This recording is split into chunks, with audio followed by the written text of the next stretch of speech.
start things out in the NFL, and Sam Yarnell is here in all his splendor. So the Niners win last night. And look, maybe it's the best of all circumstances if you're the Niners. Sure, you'd love Brock Purdy to play better, and we'll get to that in a second. But to be able to win a game where your quarterback throws 3 first-half interceptions, and you weren't even trailing at the half of a game where your quarterback threw 3 first-half interceptions, obviously still says a lot about what the remaining pieces of that defense and Robert Saleh and what he continues to do on a week-in, week-out basis to make that defense palatable. Our friend Nick Ferguson loves to talk about Vance Joseph and the fact that he gets short shrift. Well, we haven't talked nearly enough about what Robert Saleh has done this year with this 49ers defense. But, Sam, that being said, I don't want to say there's a quarterback controversy in San Francisco. I know you probably will because you love stirring the pot. But, I mean, if you're a Niners fan, it wasn't injuries that caused Brock Purdy. It wasn't missing players. He just made 3 bad throws last night that resulted in 3 interceptions. He could have had another 2 early in the fourth quarter on some bad throws he made as well. Still, San Francisco wins. They have 8 wins. You are what your record says you are. But there can't be a lot of faith right now in the Bay Area in Brock Purdy coming off that performance, Sam. No, you're right, Jason. There should absolutely be a quarterback controversy. Frankly, I don't see how you can have Brock Purdy go out and throw out that performance and then go back to him. I'm sorry, it's a 7th-round pick. Any other 7th-round pick does that. That's a career ender. That's curtains. I kind of think it probably should be on Brock Purdy in the Bay Area. And I know that, there's contractual obligations. That's and a big thing. A ton of money that they're going to have to try to figure out how to get off of now. Because you saw what Mac Jones did over 9 games in this offense where he went 7-2, 6-3, regardless, better than 3 games over 500 at worst. Right. There's no way that there aren't questions being asked in that San Francisco 49ers front office right now. Hey, are we able to move off of Brock? Hey, New York Giants, you looking for a viable backup while you're paying Jackson Dart his rookie deal? Brock Purdy may be your guy. Hey, Atlanta Falcons, you tend to like taking on washed-up quarterbacks. You clearly got 2 who aren't going to work out. Can I interest you in some Brock Purdy? Hey, Houston Texans, you can make it work with any quarterback. CJ Stroud's got injury issues. Can I interest? Hey, Cincinnati Bengals, you're probably going to trade Joe Burrow. Can I interest you in Brock Purdy? All right. I mean, that is the legitimate conversation that should be had in the 49ers front office going into this offseason and throughout this offseason, obviously, with what this team has had to go through and even seeing what they did last night, Jason. No one expects this team to be a playoff team or do anything in the playoffs in terms of the 49ers. But you've got to have real conversations about moving on from Brock Purdy in the offseason, not only because of this game, but because of what you've seen from this organization all season in how they kind of weirdly handled the Purdy thing, and he was ready to come back, but he wasn't coming back yet, and no one knew why. Maybe we know why now. Maybe it's because Mac Jones is simply a better quarterback in this offense than Brock Purdy is. Well, we know Kyle Shanahan loves Mac Jones. That's been made evident. And made clear by a lot of people around that organization by now. No. But even before, I mean, remember, this team wanted to draft Mac Jones. So, I mean, we already know that this team, has and this head coach has a passion for Mac Jones. That said, you can't just simply throw away the money part of it because it's easy for us to spend Jed York's money. But the reality is, it's Jed York's money. And these decisions ultimately, rightly or wrongly, are made at a level beyond Kyle Shanahan's pay grade. And they're made at the GM level, and they're made at the ownership level, and there's going to have to be write-off and sign-off. It's easy to just say, well, Brock Purdy's any other 7th-round pick, you'd cut him after a performance like that. Yes, but not every other 7th-round pick went to a Super Bowl. Not every other 7th-round pick has, the kind of money coming to him that Brock Purdy does. On paper, it makes sense to go to Mac Jones, especially from the contractual standpoint and what you'd be able to save on the money side and what you could do with that if you can move Brock Purdy. There could be dead cap issues as well that they have to deal with. But move away from San Francisco for a second. Because, last week we saw a breakout performance from Bryce Young. This 400-yard game against the Falcons, the rallying to win. And then you see this kind of effort last night. And while part of it, I think, is some of the guys he has around him, I like Teteroa McMillan, but the reality is, has he ever had enough talent around him to find out what Bryce Young really is? I think the answer is yes. I think we know by now what Bryce Young is. That said, they're going to have to make a decision in the offseason about whether to give him, the extra year on his rookie contract. And the Panthers are going to be in an odd position because they're not going to be in a great draft position because they're, basically a 500 team. I wonder what the Panthers are going to wind up doing vis-a-vis Bryce Young, not just coming off this game, but what we've seen over the first 2.5 years, Sam. I think that, based on their record and based on the progression of this franchise, you have no choice but to stick with Bryce Young. And maybe I'm too much of a Bryce Young guy. Hand up, maybe it's the truth, but I think that they're actually building something there. And yes, this kind of thing happens with young quarterbacks, right? We're so used to CJ Stroud coming into the league and lighting it up, and Jaden Daniels coming into the league and lighting it up. Sometimes it takes a couple of years. Yeah. Well, not even Drake May. It took him a year, right? Right. Sometimes it takes a couple of years to get acquainted. It feels like that's what's coming for Bryce Young. Yeah. I mean, there were signs there in year one, for Drake May. There were signs there. Same thing for Bo Nix. Nick Ferguson will join us next.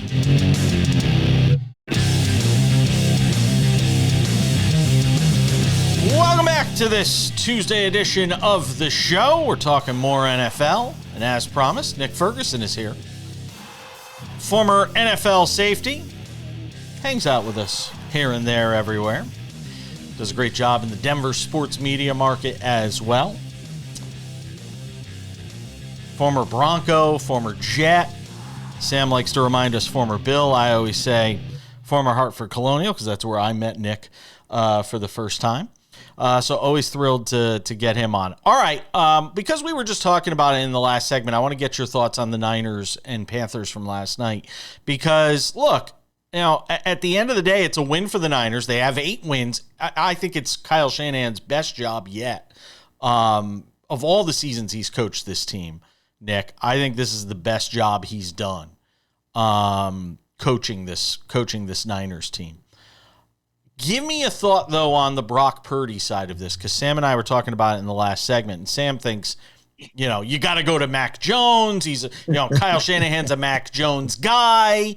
And look, I can understand that there are going to be some people out there that want to stir up controversy when it comes to the quarterback spot. It is the, most talked about position in all of sports when it comes to drama. And Mac Jones obviously won a bunch of games as the starter this year. We know Kyle Shanahan likes him. You have a game where Brock Purdy goes out and throws 3 interceptions. The natural flow of this conversation is, all right, do they need to go back to Mac Jones? If not now, then in the offseason, do you find a way to offload Brock Purdy? What is your thoughts? As somebody who's played the game, been in the locker room, seen these situations, knows the Niners organization, how do you think they will proceed here? I think all of that is fluff and it's overreaction. And you're right. When we talk about the quarterback position, there's a lot of dramas and a lot of what ifs, and it's creatures of the habit, right? Well, creatures of the moment, excuse me. That's what we look at when we talk about this particular situation. And Mac Jones has performed well, but let's not kid ourselves. This is a guy who was a former first-round draft choice, and he's been on 3 teams so far. And it's a reason why that's been the case. And you look at Brock Purdy, who was Mr. Irrelevant, people kind of cast him aside. But this is a guy that has led the San Francisco 49ers for the past couple of years. And oh, by the way, he was a couple of plays from beating the Chiefs and Patrick Mahomes in the Super Bowl. Mac Jones has not done that, right? It's a great name, and yeah, I know. When you think about Kyle Shanahan, he likes Mac Jones because Mac Jones is the type of quarterback that he's used to. Like, that's I guess, an updated version of Kirk Cousins, if you will. But is Mac Jones enough to get you to where you need to get to? No, he's a very serviceable quarterback at this particular point. And that's not to say that with development under Kyle Shanahan, he can become a much better player. But at this juncture right now, he's not better than Brock Purdy. And by the way, keep this in mind. When we look at players with the ability to make plays outside the numbers, they have some guys, but that chemistry is lacking. And that may be due in part to all the time that Brock Purdy missed with the starting lineup. Timing and chemistry is everything. But for anyone yelling, get Brock Purdy out, throw Mac Jones in, hey, man, maybe you've been tapped on the head too many times to make that come to that conclusion. So pump your brakes. The 49ers are in a good space because they have their starter and they have their backup. But Purdy made some mistakes in that game, but you got to tip your cap to the Carolina Panthers defense because they made plays too as well. Can I flip this to Bryce Young for a second? Because, there's a conversation about what they're going to do. Are they going to pick up his, fourth-year option or whatever it is, here? And we saw the performance last week against Atlanta where he, broke out and played probably his best game as a pro. They came back. They won that game. The team seems to be going in the right direction under Canales. Do you get a sense as to whether they even know yet whether Bryce Young is the guy? Like, is he playing for his job basically over the final 5-6 games of this season?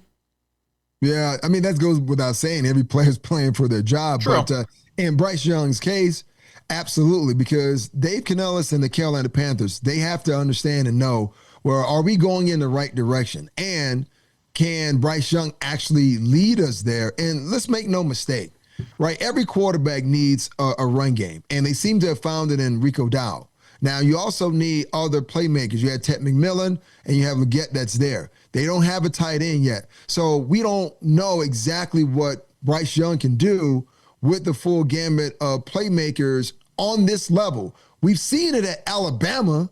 So the question is, can you duplicate that? And that would be on the Panthers organization to see if they can build a team around him. But these last couple of games are going to tell the story. If he can go out and perform well, win or lose, win is always better than losing. But if he goes out and performs well, then it's okay. We have our guy. We just need to make sure we tweak the roster here and there. But also, too, not just on the offensive side of the ball, JP, but the defensive side of the ball as well. Stay in that NFC South for a second, with the injury to Baker Mayfield. And look, he's a guy who's full throttle all the time, loves to be out there. They put him back out there after he clearly had something wrong with his throwing shoulder. He gets hurt again. Luckily, the news doesn't look to be too severe in terms of how long he's going to be out.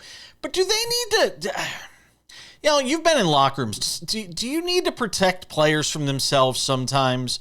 And I know he plays the game a certain way. And what we love about him can sometimes be what we hate about him, or hate is a strong word, but worry about when it comes to him and the way he plays the game. At a position that's so important to have out on the field for as many games as possible during the season. At this stage of his career, can that still be changed? No, I'm going to say no, because you are who you are. And Baker has come this far based on that. Just think about how he was at OU and going to Cleveland, going to Carolina. Then we saw him on a short week with the Rams, and he won the game on Thursday night, which was shocking as hell for so many people. But that set him up for the situation he's in right now with the Tampa Bay Buccaneers. And the one thing that makes Baker Mayfield, he plays with a certain recklessness. And in some organizations, you want that at the quarterback position. I mean, just watching him pregame go down the line, headbutting guys. How many quarterbacks actually do that? I don't know many, but that's who he is. That's his personality. And you can't ask him to change who he is. But to answer your question as far as protecting a player from himself, in these cases, you have to, because this is the way that we were built as players. And there's coaching staffs that now kind of frown upon you when you don't go out there and play injured. But this is a case where Todd Bowles will have to protect Baker Mayfield for himself. All right, we got more with Nick Ferguson. I want to get into the Detroit-New York game, which we didn't talk about yesterday. We'll get to it next.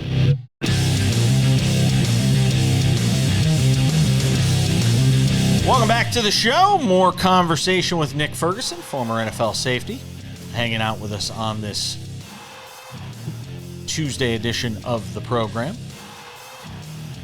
I want to get to you on Detroit and New York. Sam gave me grief yesterday on the show for not talking about the Lions-Giants game, which was a great game. But it's a 2-win Giants team. I mean, and Detroit wins, and all of that is great. Should we, every time the Lions have lost a game this season, we've gone through this thing where we say, but they're the Lions, they're going to be fine. They'll be there at the end of the year. If the playoffs started today, technically, I don't even think they'd be in the playoffs.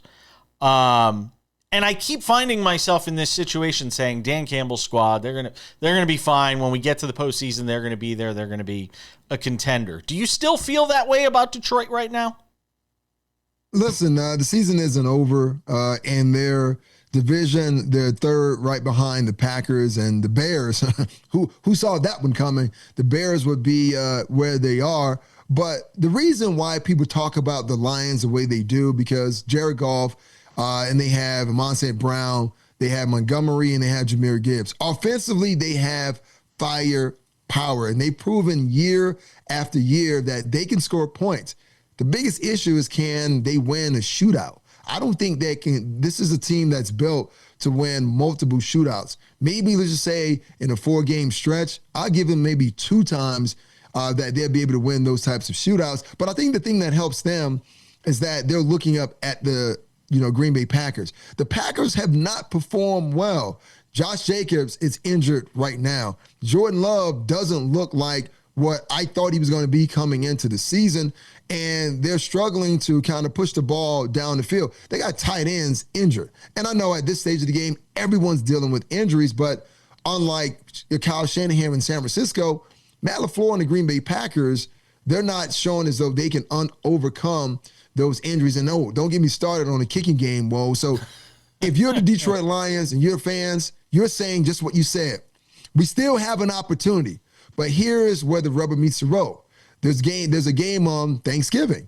It has to start with them winning that game and then winning the other games throughout the season. But right now, I mean, it's surprising to say it, but the Chicago Bears are dominating that division. I don't know about dominating. I mean, they're winning the division. I wouldn't say they're dominating. Hey, Coach Prime said dominate. It's right? So amazing. Right? It's just so amazing how cyclical these things are, and how you can lose so many close games one year and then go the next year and win. Like I take the Giants as an example because we were talking about Detroit.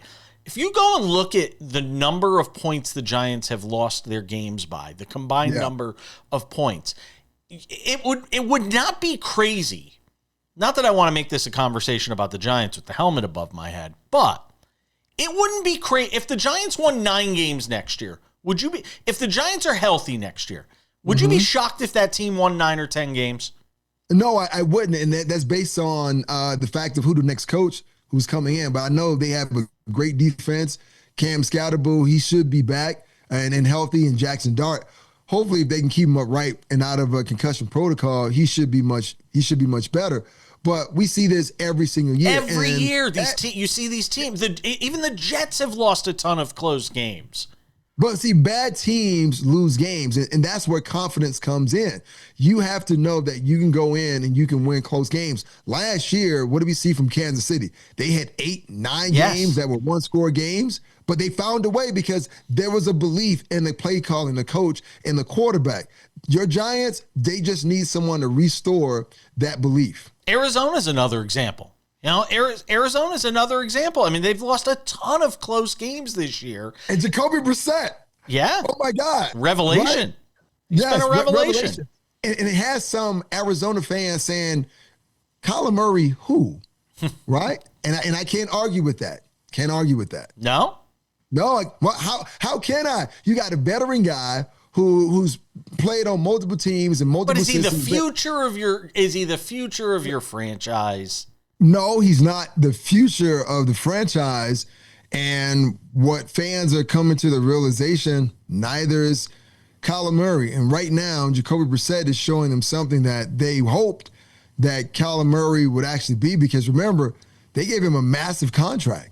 And with the massive payment comes with a lot of expectations. And he hasn't really lived up to those expectations. And if I'm not mistaken, Jacoby Brissett, his jersey was taken to the Pro Football Hall of Fame, was it not? There hasn't been an item by Kyler Murray where it has gone to the Pro Football Hall of Fame. So Jacoby Brissett has done something in a short period of time with the Arizona Cardinals that Kyler Murray himself has not been able to do. Take the team that won that game, Jacksonville. Yeah. It's been, and again, they're kind of one of these up and down teams. You see Trevor Lawrence make plays and you're like, yes, that's our guy. And then you see him make plays where you say, no, that can't be our guy. What Liam Cohen has done here in the first, in his first season there in Jacksonville, and where this Jacksonville team sort of sits. I mean, it sounds crazy, but they've still got 2 games left against the Colts. The Colts have a brutal schedule, and we'll get to the Chiefs side of that game coming up later on. But, look at Jacksonville here. They still got a shot to win that division. Yeah, they do, but this is the NFL. I mean, this is par for the course. There's not going to be a quarterback that's going to go through the entire season unblemished, no flaws. There's no such thing as perfection. If you tell me there is, please give me the address. Matt Stafford is the closest thing to it this year. Even Matt Stafford isn't perfect, because the last time I checked, even though he's doing a hell of a job, he has back issues, right? He has back issues, but he still is able to get it done. But here's what we know. He has a great guy in Sean McVay calling plays. His defense has started to play a lot better. He's got 2 monsters at the wide receiver position in Devontae Adams and Puka Nacua. And oh, by the way, he can turn around and hand the ball off to Blake Corum or Kyron Williams. So he's doing perfectly fine. He's fine as far as that's concerned, but he's not perfect. He's not in a situation where his players outside the numbers aren't playing well for him. But this goes back to this whole idea. But on Jacksonville here in the final 30 seconds of the segment. Okay, yeah, but Jackson, using Stafford, you need players around you. You got Jacoby Myers. You don't have Travis Hunter, right? You need weapons, and this is what the foundation of Liam Cohen, and this is what he's trying to build. But I still believe in Trevor Lawrence. Okay. I would imagine in Jacksonville on some level they still believe in him as well. One more, like you don't. I'm wishy-washy. There's more to get to with our man Nick Ferguson, Shedeur Sanders, and more next.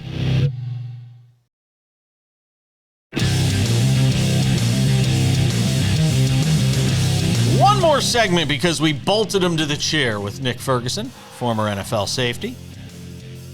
Broncos, most notably. He's in Denver, the belly of the beast, and we'll get to the Broncos here in a second. But a thought on Shedeur Sanders, who, I have done the complete 180 on. I was not a fan at Colorado for reasons that we've long chronicled, so I'm not going to go back through it all. Then he goes into the NFL draft. At one point, he was, thought to be the number 1 pick in the draft. Slips all the way down to the 5th round. 3rd quarterback, 4th quarterback is even going to make the team. Now he's the starter. Dylan Gabriel gets hurt. He's in concussion protocol. He comes in. He doesn't play all that well. People are like, oh, see, he's terrible. Not realizing he had no reps with the first teamers. And I thought Jeff Saturday really mentioned it very well when he talked about the fact that they don't have the cadence. I mean, he's not worked with these guys. Now he gets a full week of practice. He goes out, plays a good game, not a great game, but plays a good game against the Raiders. The Raiders, which some people are going to bring up, including me. But he plays well. Now it seems like Kevin Stefanski is naming him the starter for this week against San Francisco. And we sit here and ask ourselves the question, has the Shedeur Sanders era officially started in Cleveland? Or is this still just sort of a trial run? Does he get the reps the rest of the season? What is it? Well, he's going to get the reps as far as this week is concerned. Next week, we don't know because, who's really in charge in Cleveland? And it seems as though it's been somewhat of an utter disaster, because how could you have two rookie quarterbacks and not give them equal share? And I can say, even if you don't want to give them equal share, let's say if there's 10 reps in the period and you wanted to give Dylan Gabriel 8 and Shedeur 2, I'm fine with that. But you have to make sure that he's prepared and he's developed. But isn't this been an ongoing problem with the Cleveland Browns organization not developing the quarterback position? So I'm not too surprised. And when you talk about the fact that Shedeur Sanders played good, not well, I'm all for it. I totally understand it. And if you said, and this what you and so many other people are talking about, the fact that it was against the Raiders, here's what I would say. Those guys get paid too. They're in the NFL. They may be an awful team. That's not his fault, right? It's not his fault that Pete Carroll continues to fire coaches. Those guys have to go out there and they have to do their job. But I'll say this. You take that performance and then you go back to that first preseason performance where he started against the Carolina Panthers starters and he moved the ball down the field. What you saw was a glimpse of what was possible if you gave Shedeur, or I say any player for that moment, or opportunity to go out there and get starters rep. It builds confidence. In this case with the quarterback, we're talking about timing and rhythm. And when you would throw him out there a week before, after Dylan was concussed with a bunch of guys he hadn't even worked with, what did you think was going to happen? And that was overly analyzed by so many people and former football players that it was utterly ridiculous listening to these individuals try to break that game down. But tough task this week against San Francisco. They're going to be prepared for him. So be prepared to watch him not have as much success, because when you think about the Browns offense, they don't got a lot of talent outside the numbers, which is going to hurt him moving forward. Give me a thought on your division, the one that you're focused on out there with the Broncos in the AFC West. Obviously leading the division. They get the Commanders this week, a very winnable game, 9-2 on the season. You saw what the Chiefs did in rallying down 20-9 with 9 minutes left, able to beat the Colts in that game to keep their playoff hopes alive. We know what the Chargers have been, again, one of those up and down teams without Joe Wall to protect Justin Herbert. Obviously, some concerns as far as protecting him in the passing game. Give me some thoughts here on the AFC West in the final couple minutes we have. It's the number one seed for the Denver Broncos. And the topic of conversation was, well, who are you rooting for on Sunday, the Chiefs or the Colts? Now, there's some Broncos fans, they're so loyal to the team, I can't root for the Colts. I can't root for the Chiefs. I'm like, well, I rooted for the Chiefs to win. I didn't root for them, like, go get him, Mahomes, go get him, Kareem Hunt. But no, I rooted for the outcome, because that's in the best interest of the Denver Broncos for that number one seed, because the Colts have a one-game advantage because they beat the Broncos. So you want the Chiefs to go ahead and defeat the Colts. But now everyone's, well, you know what? We don't have to worry about the Chiefs, but you're still damn scared of them, because you're like, well, you didn't want them to win. You wanted the Colts to win because you wanted to officially eliminate the Chiefs. They're not going to go anywhere. Let's be totally honest. They're not the same team, but they're not going anywhere. The Broncos need to focus on winning every single game. And that starts on the road against the Commanders. Win that game. Now you're 10-2. Now, the Patriots, I don't know if the Patriots have a bye next week, which I don't think they do, but that's the team that you're competing with. So win every game from this point on, beat the Chargers again, and on Christmas, that's going to be the tail of the tape, right? That's going to be the game that the Broncos will be able to put the nail in the coffin for the Kansas City Chiefs, at least far as this season is concerned. So win out and let everything else take care of itself. In the final 30 seconds I have with you here, and this is a tough question to answer in 30 seconds. Phillip Rivers, semifinalist for the Hall of Fame. Are you putting him in if you're on that committee? Over who? Are we just talking about just putting him in on his resume alone? No, talking with the other. He's up there with like 50 guys or something like that as far as semifinalists are concerned. Does he get in this class? I don't think he gets in this class. That's because Eli Manning, and I don't think Eli Manning's a better quarterback than Phillip Rivers, and I played against both guys, but because Eli played in New York, he's in Manning. He's been to 2 Super Bowls, and by the way, not once, not twice, he beats Tom Brady and the Patriots. All so right. he gets in over Phillip Rivers. All right. Nick Ferguson, former NFL safety, Denver sports personality. Have a great Thanksgiving, my friend. Always appreciate you. Be good.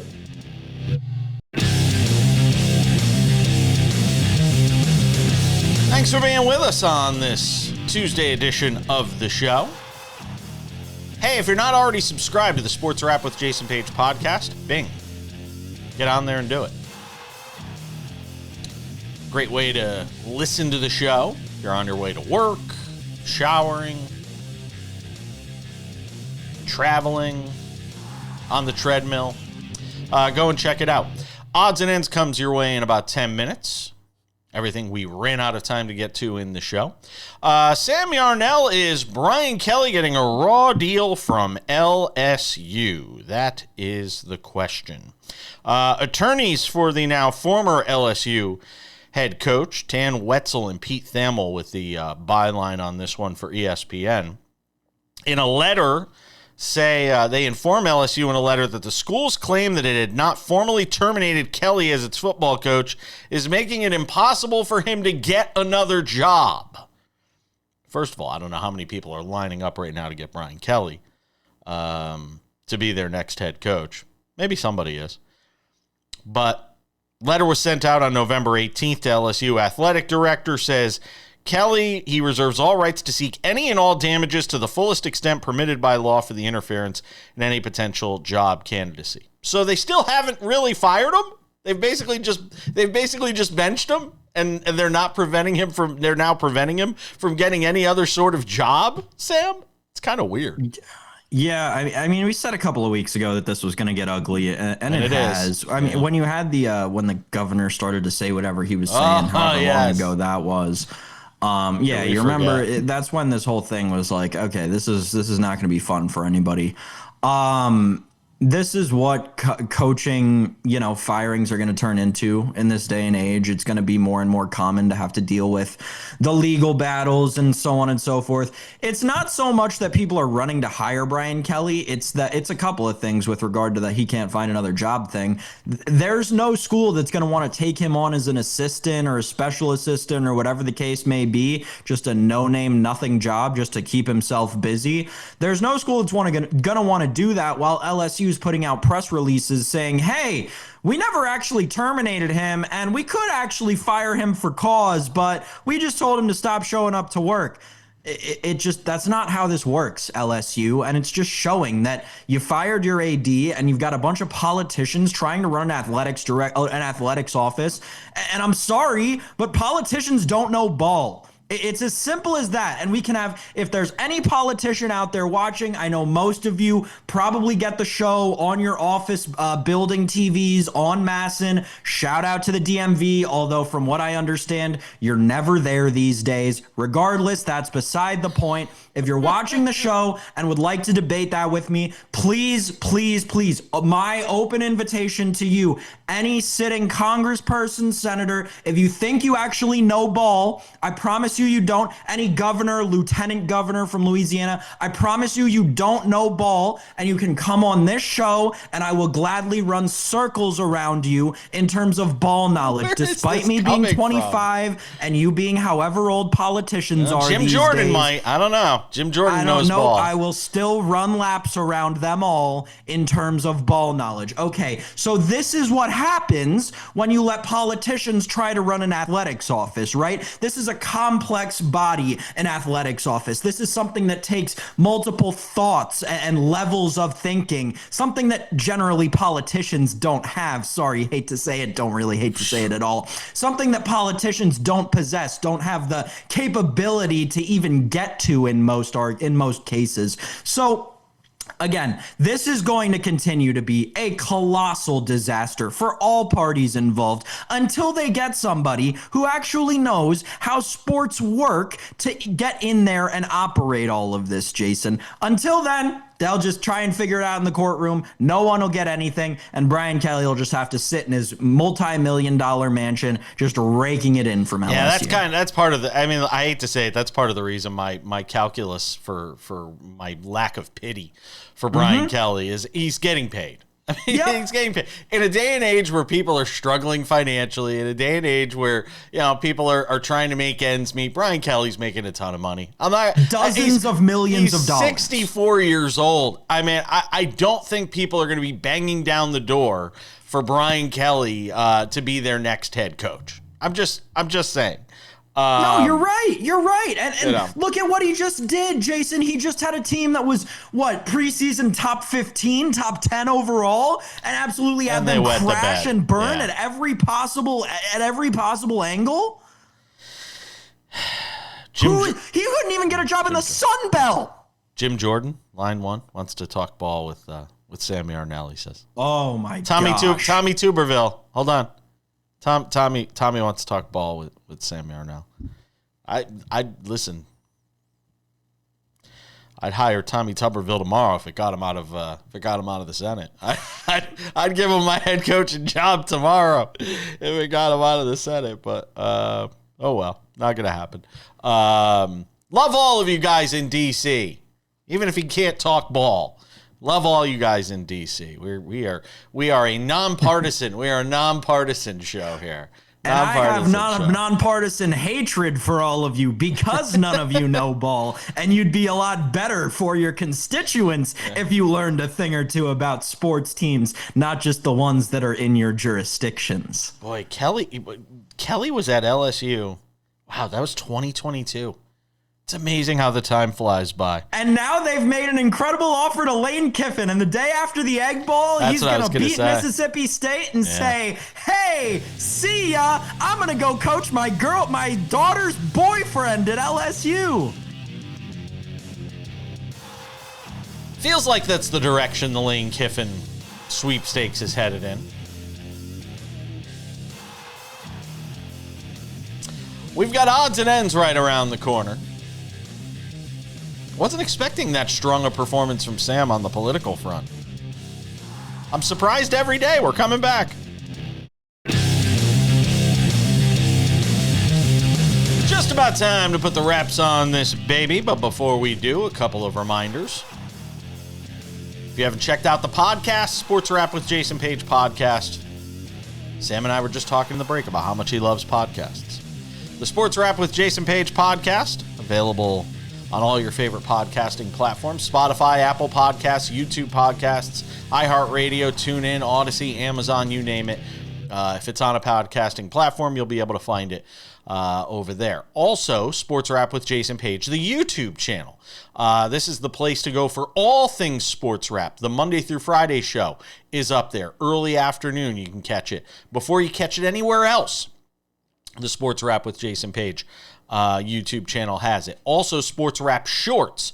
These are great little clips, sometimes a minute, usually just about a minute long. Sometimes if it's a longer topic, we go as long as 3 minutes. Something that anybody's attention span can hold. Go and check out the Sports Wrap with Jason Page YouTube channel for Sports Wrap Shorts. Sports Wrap Shorts also available on TikTok, Sports Wrap Jason Page. Sports Wrap Shorts also available on Instagram, Sports Wrap Jason Page. So make sure to go and check that out as well. And without any further delay on this Tuesday, ladies and gentlemen, time for some odds and ends. Odds and ends, Sam Yarnell. Shohei Ohtani's going to play. And was this ever in doubt, by the way, that Shohei Ohtani was going to play in the World Baseball Classic? Because I don't think it was ever in doubt for me. I always thought Shohei Ohtani was going to play in the World Baseball Classic. So should any of us be shocked at the news that he's playing in the WBC, Sam? No, not at all. I mean, obviously, this is the reigning defending champion, right? There's no way. I mean, for a bazillion reasons, there's no way that Shohei Ohtani, in my mind, would have ever missed this, especially just because he got the chance to go up one last time with Mike Trout. If they put him on Team USA as a reserve, that could be fun to watch. I wonder if Mike Trout's going to be on that team now that you mentioned it. I'm not sure. We obviously are just starting to get trickles of all these we got the star players for Team USA first in the middle of the season, and now we're getting the star players for everybody else. It's going to be still a couple of months before we know who all the entire full rosters are for everybody. I'm trying to find the projection for the Japan roster or the Japan lineup right now, though, because I believe it is supposed to be a really good one. Not, though, however, Jason, as good as the Dominican Republic's projected roster, which, again, I have been saying for a couple of months, and I will still stand on at this point. I do believe everybody should and will tune in to this year's WBC for the Dominican Republic's baseball team, as it could very well be the greatest 9 players put on a baseball field at one singular time. I'm dead serious. Could be better than the Murderers Row Yankees. All right. Fair enough. We'll see how obviously that pans out. Odds and ends. There are 3 teams that are just smoking hot right now in the Eastern Conference in the NBA, Sam. One of them is the Detroit Pistons, who have won 13 straight. I mean, you have to go back to like the bad boy days to start talking about a Pistons team that's been playing as well as this one is right now, Sam. The Pistons 15-2. The only team with a better record right now is Oklahoma City at 17-1, although I will say this about the Pistons. It's got Rockets vibes of last year for me. You know, the Rockets, great team, had a nice season, and then they got to the playoffs and did some nice things in the playoffs, but I'm still not necessarily a believer, long-term when we talk about, the Pistons. I still think they got a little ways to go if we're talking about them. The Pistons have been fun, right? We talked with nice Kurt a little bit last week. They've been fun. It's been nice to see Cade Cunningham come into his own. Jason Page, the Toronto Raptors are in second place in the Eastern Conference. Yep. That is shocking to me. Brandon Ingram has completely seemingly revived his career north of the border. And the Heat are RJ third. Barrett and Scotty Barnes look great. This is a team in Toronto that... I mean, maybe some people saw it coming. Maybe I'm just not deep enough in the NBA. I certainly did not see this team coming. I know they've got a great coach. It did not feel like they had enough talent. It's starting to feel like they do. Yeah, and Tyler Hero playing well for the Heat right now. They're doing things. Nikola Jokic hitting half-court shots last night for and by the way, I am convinced Nikola Jokic doesn't even enjoy playing basketball anymore. He hits a half-court shot. There's just no joy in the guy's face. He looks absolutely miserable playing the game. Like, to me, it just feels like a job for him. I don't know. He, just my in that thought. game last night, had the most casual triple-double you'll ever see. 17, 10, and 16. Like that is the most... Yeah, I just showed up to work today and was better than literally everybody else in the league right now, so I put up these numbers, and then I'm going to go ride my horses later. One last note from the NFL to finish the show. We started the show with the NFL. We'll finish it with the NFL. Quarterbacks Drew Brees, Phillip Rivers, Larry Fitzgerald, Jason Witten, Frank Gore made it to the semifinal stage in their first year of eligibility for the Pro Football Hall of Fame. Will they all make it, Sam? They can't all make it. Brees, Gore, and Fitzgerald feel like locks to me. Outside of that, I don't know. Phillip Rivers might. He might. Yeah, Phillip Rivers. I don't... He definitely would if they were voting based on who had the most kids. Fair enough. It's going to do it for us. Wraps up this Tuesday edition of the show. Tomorrow, it's Wednesday. And that means our friend Kurt Heelan of Pro Basketball Talk at NBCSports.com will be here. It's a lot of kids. It's a lot of kids. 9. Surprised he's still not playing. Who was the guy for the Jets? Had all those kids? Remember the guy in the secondary? Played for the Chargers too. I can't think of his name. It'll come to me. Hi there. I'm Jason Page. You like what you're watching? Subscribe. We've got SportsWrap shorts on this channel. We've got the show. We've got clips from the show. What else do you have to do? You probably follow a lot of other things that aren't half of they're not half as exciting as this show is. So what are you waiting for? Click the subscribe button, follow the channel, watch the content. Bye.